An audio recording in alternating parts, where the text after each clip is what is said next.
Este programa es una producción de Grupo ZT Multimedia para radio, televisión e internet. Las opiniones de nuestros conductores no necesariamente son las mismas que las del canal o emisora que nos transmite. Caleidoscopio. Temas de actualidad y cultura en la opinión informada de destacados periodistas.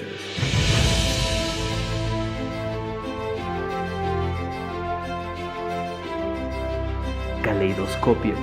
La verdad tiene muchos colores.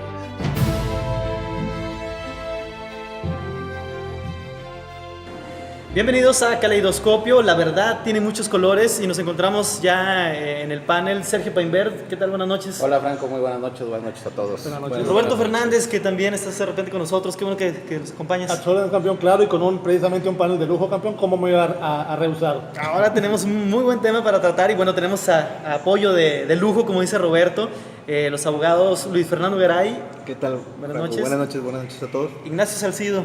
Muchísimo gusto, muy buenas noches. ¿Qué tal? Un gusto estar aquí con ustedes. Ellos de Garay, Salcido y Aguilar, abogados, un bufet que, bueno, se especializan en litigios civiles y en esta ocasión, pues el tema que traemos, lo habíamos comentado la semana pasada, maestro Painberg, acerca del amparo. Por lo que sucede en México, siempre oímos por todos lados la palabra amparo y todos decimos, sí, pero casi nadie sabemos ni qué es, ni cómo se hace, ni nada. Y ahorita pues viene muy a modo por la situación del gasolinazo, que es lo que está empezando a surgir, que comentábamos que ya se estaba dando en algunas partes de la República, ¿no? Sí, efectivamente, ante la inconformidad que ha surgido por esta medida del gobierno federal, pues obviamente ha habido personas que pues por los mecanismos legales, ¿no?, han tratado de inconformarse, y una de esas inconformidades es el tramitar el amparo, ¿no?, en contra de estas acciones, que yo creo que me parece muy interesante y muy importante el día de hoy que especialistas pues nos digan si proceden, cómo se pueden hacer y qué tanto pueden tener una repercusión más allá de una persona que pueda poner un amparo, sino que esto se pueda en algún momento determinado generalizar, ¿no? Luis, ¿qué viene siendo un amparo, verdad? Así es, para empezar, ¿qué es el amparo? Escuchamos mucho de este tema. Es una figura jurídica que nos sirve como un medio, como un paliativo frente a actos de autoridad que fueran inconstitucionales y cualquier acto o omisión por parte de una autoridad. Básicamente esa es la esencia del amparo. Claro que pues todo el mundo puede pedir un amparo, ¿verdad? Como luego escuchamos, pues cualquiera puede mandar, pero que proceda, tanto se admita, se pueda sustanciar y que obtengamos una sentencia a favor. Bueno, en eso estriba hacer un buen trabajo jurídico, analizar los presupuestos procesales, ver si estamos legitimados para promover esto. O sea, en fin, lleva una serie de requisitos para ver no nada más la procedencia, sino que sea exitosa una resolución que nos restituya un derecho violado. Y es muy importante, Franco, esta explicación que nos puedan dar los abogados, porque por lo menos en el terreno periodístico, que es a lo que nos dedicamos, siempre vemos la noticia o damos la noticia de que fulanito se amparó. Y dice uno, bueno, ya está evadiendo o ya se está defendiendo de la acción de la justicia. Pero en muchas ocasiones el que se ampare o presente la demanda de amparo no quiere decir que ya esté protegido, ¿no? A veces lo damos ya por hecho, pero eso no significa que ya haya procedido. Así es, esa parte es importante porque luego la gente lleva ya como una predisposición. Ya me amparé, ya no voy a responder sobre una situación ahí pendiente porque, bueno, también te puedes amparar contra orden de aprehensión, por ejemplo, que es como que lo que hace más ruido, ¿no? Pero bueno, vuelvo a insistir, esto tiene su fundamento cuando exista un acto de autoridad por acción o por omisión que sea violatorio de las garantías que tenemos en la Constitución todas las personas, físicas o morales. Es que a mí me sigue quedando... Yo creo que la situación es por lo que vemos mucho en la televisión, ¿no?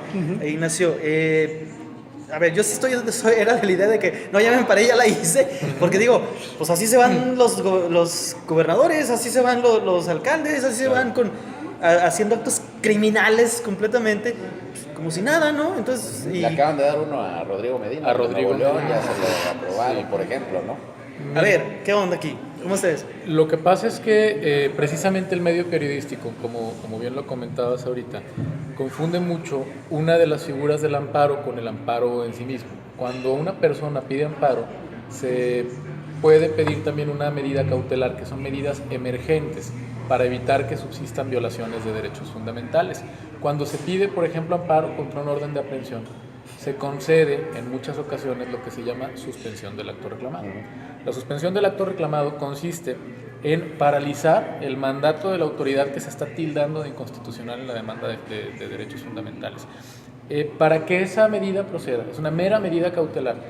El quejoso, que es quien interpone la demanda, quien reputa de inconstitucional ese acto, tiene que garantizar y tiene que sujetarse a las medidas de aseguramiento que indique el juez de distrito, que los jueces de distrito son los que conocen de esta clase de amparos. A lo que voy es la decir, prensa, el amparo es federal, ¿no? El amparo es federal, 100% federal. Se puede tramitar ante autoridades locales en ciertos supuestos, cuando es para cuestiones penales ante el superior de la responsable. Pero el punto es, la prensa, cuando una persona de interés público, como por ejemplo Rodrigo Medina, pide amparo y obtiene la simple suspensión, ya publican, le conceden un amparo a Rodrigo, y eso es falso. El amparo está sustanciándose, simple y llanamente está siendo privilegiado por una medida cautelar. ¿Por qué una medida cautelar? Porque en México impera un principio que a todos nos beneficia, que de hecho sería muy nocivo para la sociedad que no operara, que se llama presunción de inocencia. Gracias a esa presunción de inocencia no se nos puede reputar culpables, a menos que exista una sentencia judicial firme en un proceso seguido con todas las formalidades esenciales del procedimiento, en el que un juez competente diga que sí se cometió un delito y que sí, más allá de toda duda razonable, que es el estándar probatorio que rige en materia penal, más allá de toda duda razonable se cometió el delito por parte de nosotros y que merecemos ser sancionados. Solamente allí es cuando somos delincuentes, antes somos inocentes y la carga de demostrar que se cometió el delito por nosotros es del Estado. Entonces, por eso mismo, preservando ese derecho tan caro, ese derecho tan esencial de los gobernados, se prevé el hecho de decir, oye, aquí hay un orden de aprehensión, no hay una sentencia firme que ya te haya condenado, que ya establezca que eres un delincuente, pues tú tienes en este caso esa nota o ese contrapeso de mucha mayor dimensión que te favorece. Entonces voy a favorecer la presunción de inocencia ante todo y te voy a fijar medidas de aseguramiento. Claro, hay prisión preventiva y hay quienes dicen que bajo las corrientes más garantistas y bajo los tratados de derechos humanos que ha suscrito México a fechas recientes es inconstitucional o inconvencional esa cuestión. Pero en la regla es la presunción de inocencia y por eso es que la gente, lo que comentaban ahorita, sataniza el amparo. Ya liberaron al delincuente. No. Exacto. Sí. Además, perdón, nada más para contar algo más. Esta medida que privilegia este derecho fundamental de principio de inocencia tiene dos situaciones específicas. Una es que es temporal, no es de aquí en adelante ya jamás me vas a volver a tocar, porque gozo desde el principio. Y esto es uno de los puntos importantes saber, ¿verdad? No significa que ya me concedieron el amparo. Es mientras estudio el fondo del asunto. Sí, la suspensión es provisional. Es provisional, o puede ser definitiva, pero no te cambia la situación jurídica, es mientras resuelvo el amparo respecto al fondo, si procede o no el amparo para otorgarte un beneficio del Poder Judicial respecto al acto que está reclamando. Así es. Ahora, una de las cosas que nos mueve mucho el piso a nosotros los ciudadanos de a pie, que desconocemos mucho de legislaciones, etcétera, etcétera, es que nos dejamos llevar mucho por medios de comunicación. Empiezan a decir, no, pues fulanito de tal, es un ladrón, es un ratero, robó, etcétera, etcétera. Perfecto, ¿sí? Y de repente un juez en Tangamandapio, sí, sale con que no, pues es que ya le autorizó, que ya le dio un amparo, ya le hizo. Entonces nos empezamos a mover de, espérame, si el delito fue en un lado y de repente un juez sale en el otro. Y eso de repente a nosotros, como te digo, al ciudadano de a pie nos empieza a mover, porque entonces dices, bueno, pues entonces, ¿a quién recurro? ¿Sí? Si yo estoy viendo que una persona está acusada en un determinado estado y sale un juez en otro estado ofreciéndome amparos, ofreciéndome una serie de privilegios que estoy de acuerdo, están dentro de la legislación, pero no debería de haber una regulación, algo que no me permitiera brincarme de esa manera las trancas. Es que precisamente es el principio, hasta que se demuestre efectivamente, en el caso de las órdenes de aprehensión, que efectivamente ya estás con una sentencia ejecutorial, es decir, ya no existe duda de que fuiste culpable, entonces ya no te privilegia el amparo. Amparo hasta entonces. O sea, no es un salvavidas completo. Completo, sí.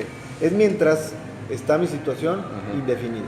Ahora, ¿cuesta el amparo? ¿Se cobra por un amparo? Sí, claro, es un trabajo. Digo, el jurídico. trabajo del abogado me queda claro, pero ante La autoridad no. la autoridad tiene Es un costo. como el mismo principio de todo, que la justicia es gratuita.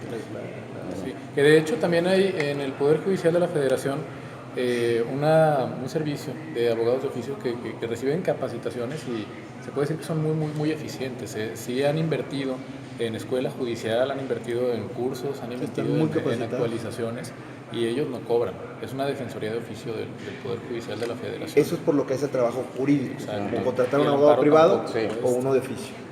Eso es. Así es. Bueno, pero ¿cuánto tiempo, por ejemplo, un amparo simple puede surgir o se puede dar? Aunque sea precautorio, como se llame. ¿Cuánto tiempo sacas un amparo? Los tiempos van de acuerdo a la carga de trabajo que tenga el juzgado. Pero normalmente, digo, y obviamente hay asuntos de mayor complejidad que otros.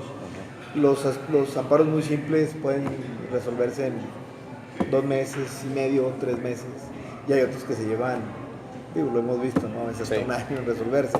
Cuando se supone que el amparo es un juicio que se debe sustanciar de una manera muy pronta, ¿no? Para darnos justicia. Ahora, con el nuevo sistema de justicia penal, ¿qué tanto el amparo está siendo pues una medida más recurrente para quienes en algún momento se ven involucrados en alguna acusación o en una presunción de delito? Claro, el nuevo sistema de justicia penal no tiene tanta incidencia en la materia de amparo propiamente dicha, porque simple y llanamente establece un nuevo régimen procedimental para el trámite de los juicios penales, se prepondera la oralidad y bueno, de ser un sistema inquisitivo pasa a ser un sistema acusatorio en el que también los particulares en ciertos supuestos pueden ejercer la acción penal, cuando antes la acción penal estaba monopolizada por el Ministerio Público. Pero eso es, digamos, primera instancia. En cuanto a pues a la sustanciación de un juicio de amparo, no incide realmente porque no cambiaron las reglas de la sustanciación de este proceso de derechos fundamentales. Sí hubo una reforma muy reciente a la ley de amparo. Se abroga la ley que estaba vigente desde 1936 en 2013 y entra en vigor una nueva ley, pues obviamente un día inmediato después de la abrogación de la anterior, que establece un régimen más garantista y que establece supuestos de procedencia más amplios. Pero propiamente la reforma en cuanto al sistema de impartición de justicia penal no representa un tema que pues modifique de fondo cuestiones en cuanto al amparo en sí, sino que lisa y llanamente el amparo sigue tutelando que ese nuevo proceso, que se rige bajo nuevos lineamientos, se desahogue conforme a las leyes que lo rigen, ¿verdad? Ok, ahora para el ciudadano de a pie. Doctor, discúlpame, vamos a un corte promocional antes de seguir. Después de este corte, Porque yo pues, tengo una pregunta interesante, ¿eh? sí, pero bueno. No, exactamente. Entonces vamos con la pregunta de Roberto volviendo de corte y después ya nos metemos pues al tema que habíamos platicado en el programa pasado y que fue título del programa de hoy, de gasolinazo versus amparo, y pues ya nos metemos un poquito más en materia. Vamos a un corte. Quienes nos ven por internet, nos escuchan por radio o nos ven por televisión, esto es Caleidoscopio. Caleidoscopio.